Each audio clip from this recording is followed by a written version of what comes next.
Imagine a multi-million-dollar robot arm, right, reaching out to grasp a coffee cup off a table. Right. But because its AI, quote-unquote, brain runs on a standard 2D video generator, it thinks the cup subtly morphs into, like, a soup bowl as the camera angle shifts. Which is a disaster. Yeah, exactly.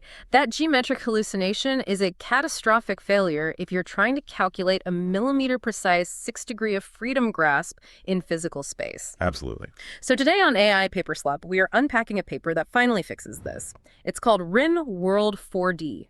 4D embodied world models for robotic manipulation. Yeah. And this is published by an incredible team of researchers across Damo Academy, Alibaba Group, the Hong Kong Embodied AI Lab, CUHK, and Hupan Lab. Welcome to the deep dive, everyone. Yeah, and for the ML engineers and physical AI researchers tuning in, I mean, the critical breakthrough we are dissecting today is how this paper moves us past those inherently unreliable 2D pixel-based video diffusion models. Right. What RynnWorld-4D does is it generates synchronized RGB, depth, and optical flow. They call it RGB-DF, from literally just a single RGBD image and a text instruction. From a single image. Yeah. Wow. And they refer to this as a lightweight projective 4D representation, right? Exactly. Because the data stays aligned in a 2D format during the actual generation, the model gets to leverage massive generative video priors.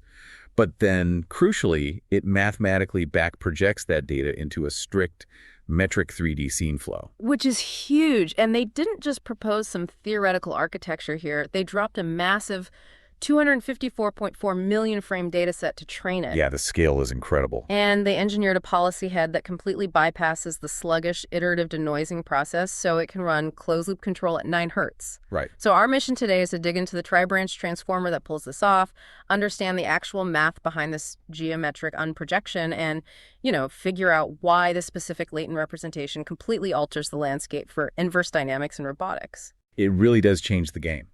But to understand the solution, I think we have to isolate the bottleneck first. Okay, yeah. Let's start there. Like, if we look at foundational models from the Sora or WAN families, and WAN is actually the backbone they build upon in this paper, I mean, they're visually stunning. Oh, yeah. They look incredible. But while they excel at high-level visual planning, they fail physically. And that failure stems directly from their reliance on 2D projected pixels. Right, because when you project a 3D environment onto a flat 2D plane, you aggressively compress it. You're just discarding vital spatial relationships. Exactly. So a neural network trained purely on that compressed data, it might learn what a mug looks like from 20 different angles, right? Sure. But it lacks the geometric grounding to understand the physical volume of that mug in actual 3D space. Which leads to those weird temporal inconsistencies we've all seen in AI videos. Like an object scale inexplicably fluctuating as it moves across the frame, or the shape just, warping. Yeah, the melting effect? Right.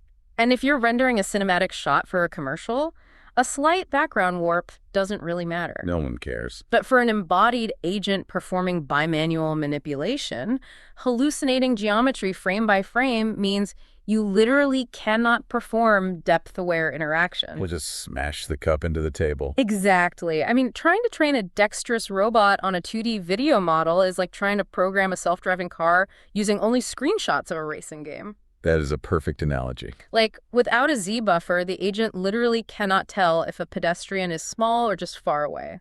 The raw pixel changes don't inherently map to the physical action space the robot actually operates in. And that lack of depth perception is the core engineering roadblock that motivated the entire RynnWorld-4D architecture. So they had to solve the 2D limitation, but they faced a pretty massive trade-off there, right? Yeah, a huge one. Because if you abandon 2D architectures entirely, like if you try to jump straight to generating explicit 3D volumes or 4D Gaussian splats from scratch, you basically throw away all the rich foundational knowledge baked into pre-trained models like 1.2.2. You'd lose billions of parameters of general world understanding, all that optimization work. Right. So the challenge becomes, how do you keep the 2D diffusion foundation, but force it to understand 3D physics? Okay, so what did they do?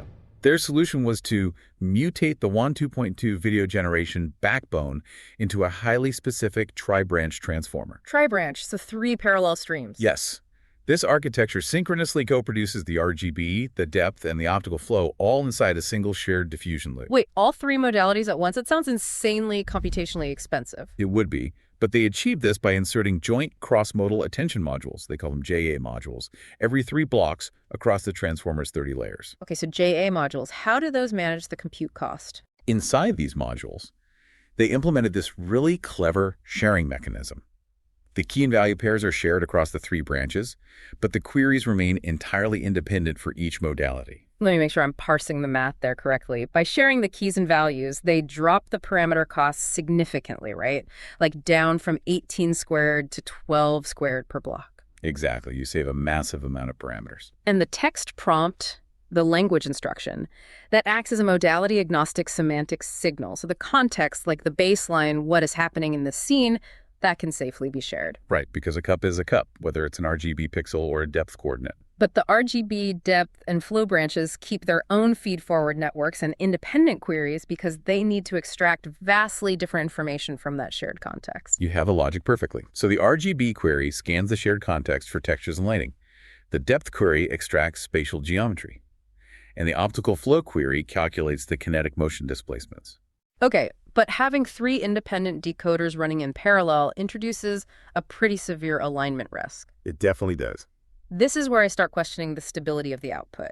Because if you have independent queries and separate feed-forward networks processing the data, how do you prevent the branches from just, drifting apart? Drifting is the exact right word. Like, you could easily end up in a state where the RGB branch hallucinates an apple rolling off a table to the left, while the depth map branch generates a spherical indentation rolling to the right. And that structural drift would absolutely happen with a naive tri-branch setup. So how do they fix it? To force the modalities to stay locked together, they rely heavily on 3D rotary positional embeddings, or 3D ROPE. Oh, okay.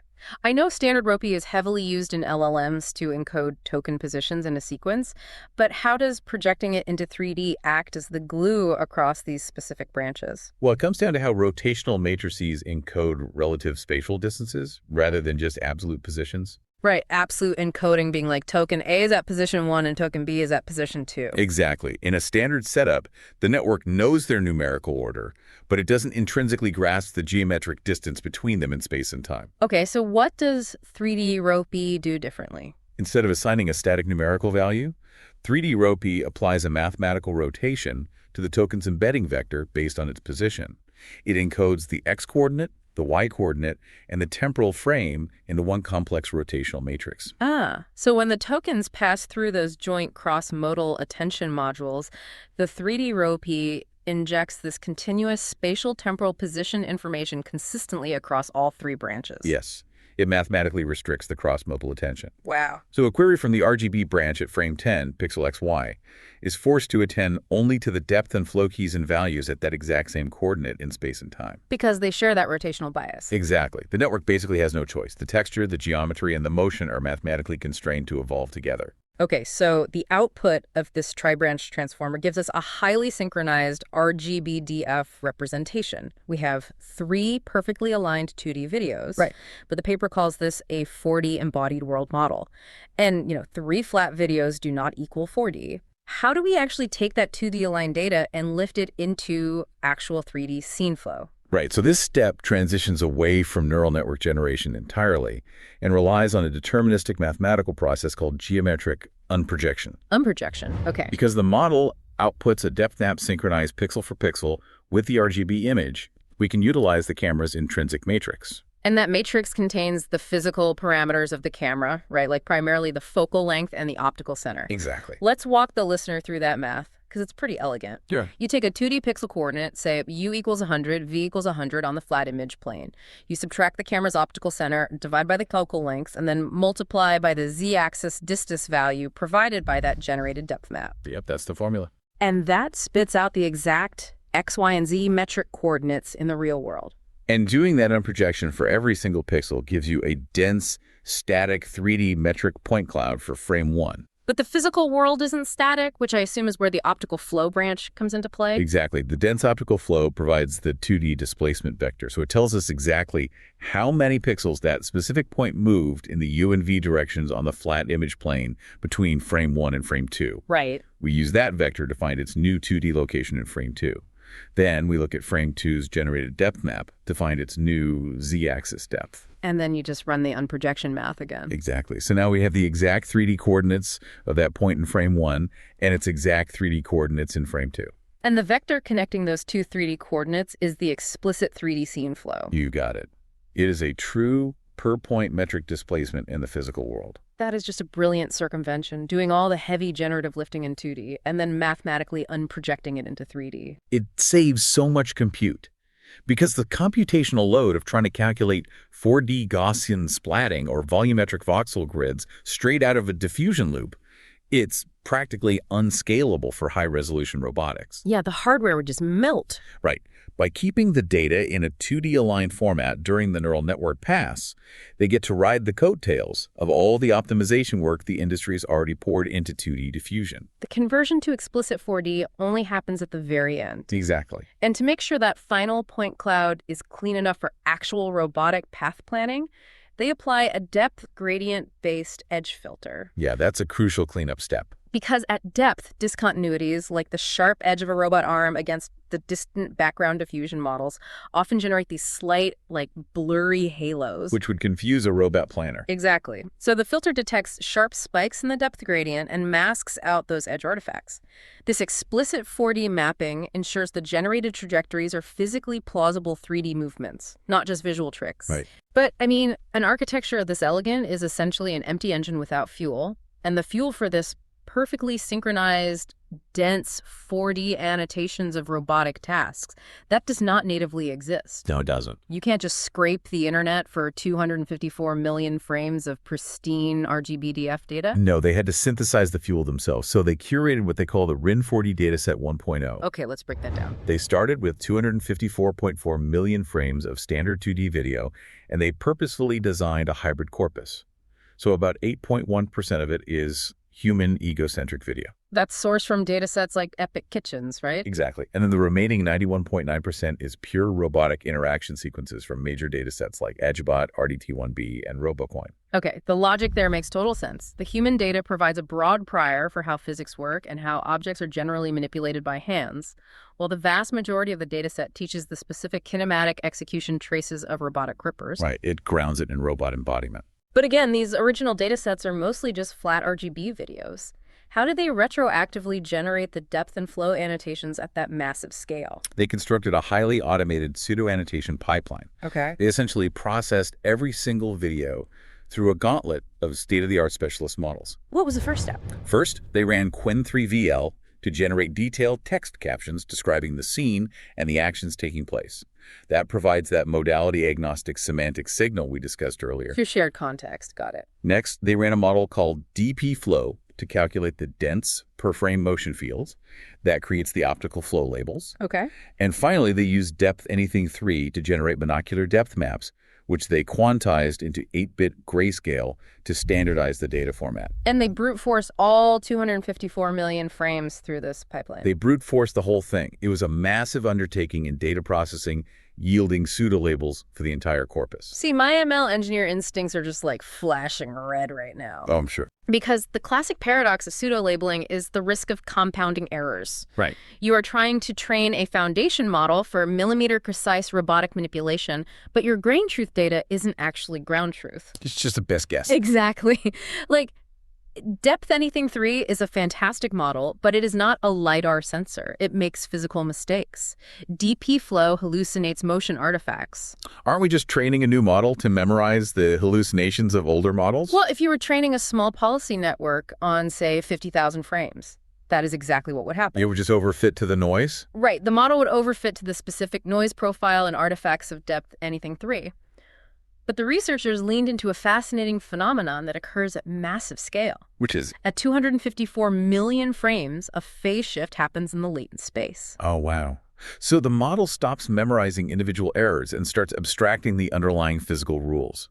Exactly. The random frame-by-frame noise of the pseudo-labels starts to cancel itself out. The foundation model has enough capacity and it sees enough diverse examples to look past the inaccuracies and basically distill the true geometric and kinetic priors of the physical world. That's wild. So the sheer volume of data acts as a smoothing function. The scale overrides the noise. Okay, so we have this powerful world model fueled by a massive 4D dataset.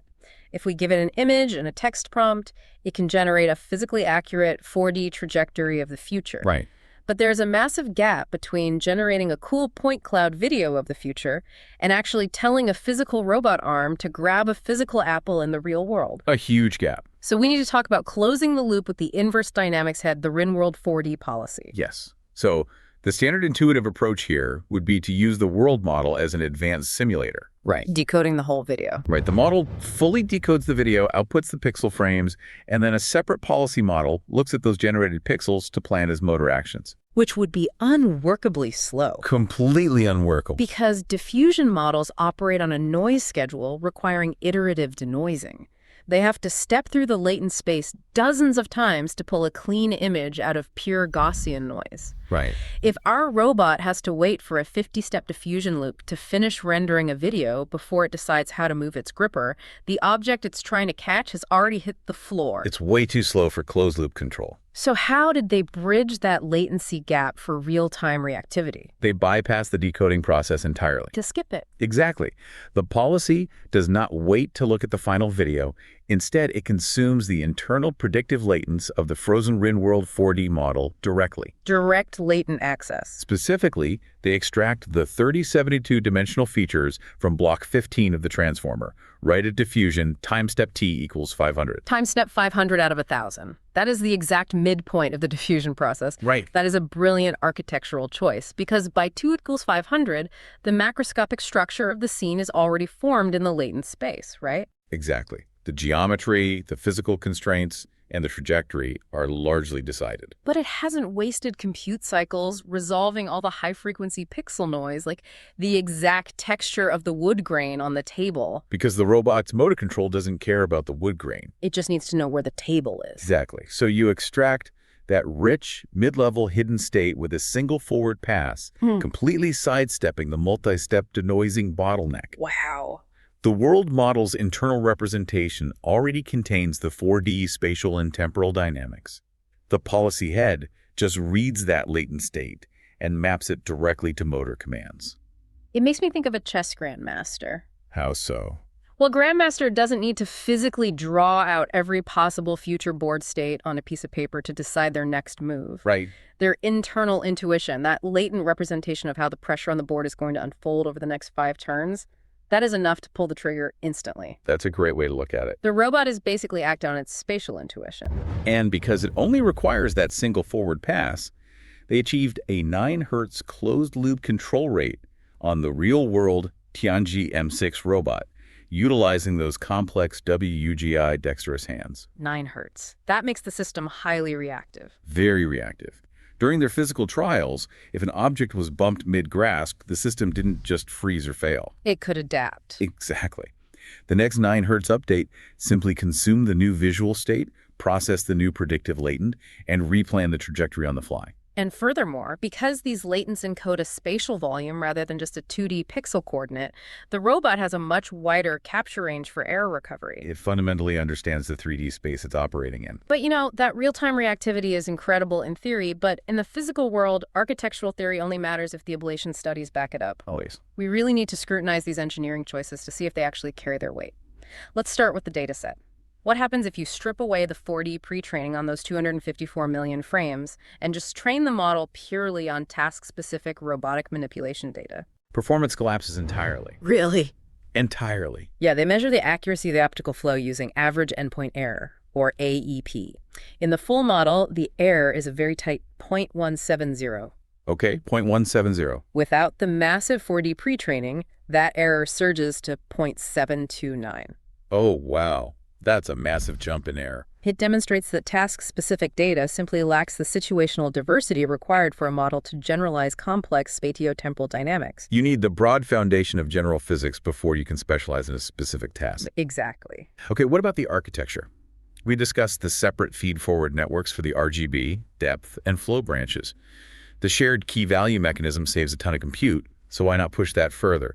What happens if you try to use a single shared feed-forward network across all 3 modalities? The result there in catastrophic interference. The geometric accuracy and motion stability absolutely tanked during that ablation. Because the modalities fight each other. Yeah. Right. This proves a vital theoretical point about the data. The latent spaces of RGB textures, depth manifolds, and motion fields are inherently heterogeneous. Meaning, the statistical distribution of a pixel's color values is fundamentally too different from the statistical distribution of a physical metric distance measurement. They don't mix well. You cannot force them through the same nonlinear transformation in an FFN without destroying the feature representation of one or both. You have to have modality-specific capacity to process them properly. That is exactly what the ablation proved. You need independent FFNs. Okay, one more ablation. What about the policy head? What if we rip out those highly specific RynnWorld-4D predictive latents at time step 500 and just plug in a classic ResNet 18 image encoder to extract 2D features for the robot to act on? The real-world execution takes a massive hit. I would assume so. They tested this on a dual picking task, which requires high spatial precision and tight temporal coordination between two separate arms. Okay, so very complex task. Very. The full 4D latent model succeeded 94% of the time. The ResNet 18 version dropped to 71%. 71. That's a huge drop-off for production robotics. It is. Static 2D features are basically blind to the future. The exploited kinetic cues and 3D spatial awareness provided by the 4D latents allow the policy to actually anticipate object movements. Which is the literal difference between a successful grasp and knocking the object onto the floor. Exactly. So to synthesize everything we've covered today, I mean, this paper represents a massive step function for physical AI. It really does. They figured out how to harness the incredible generative power of 2D video diffusion and ground it in the physical reality of 3D scene flow. Yeah. By synchronously generating RGB, depth, and optical flow, they completely bypassed the computational nightmare of explicit 3D generation. Yep. And by tapping directly into the midpoint diffusion latents, they solved the latency bottleneck, unlocking real-time robotic control at 9 Hertz. It is an absolute masterclass in balancing engineering trade-offs. But looking at the broader implications, it raises a really provocative question for the future of embodied AI. Ooh, like what? Well, we explored how RynnWorld-4D relied on pseudo-labels, retroactively applying depth and flow estimates to standard 2D videos, right? Right, the 254 million frames. And we saw that at massive scale, the noise cancels out, allowing the true physics to emerge. So where does that leave the traditional, highly expensive data collection pipeline? That's exactly it. It begs the question, are we approaching a point where robots will learn flawless physical intuition simply by watching infinite hours of unannotated YouTube videos? Wow. If foundation models can retroactively annotate the entire internet with reliable depth and flow pseudo-labels, it could entirely remove the bottleneck of physical robotic data collection. We wouldn't need humans teleoperating robots in labs for millions of hours to gather kinesthetic data. Exactly. The models would just distill the physical laws of the universe literally by watching us live in it. Imagine a robot mastering the exact force needed to crack an egg simply because it watched 1,000 cooking vlogs. Right. Understanding the depth, the flow, and the physical constraints perfectly without ever touching a real egg. That is a wild thought to leave off on. It really is. Well, thank you for joining us for this deep dive into AI paper slop. We highly recommend checking out the links to the RynnWorld-4D paper and especially that massive data set in the show notes. Highly recommend it. Think about that YouTube concept as you go about your day. We will catch you on the next one.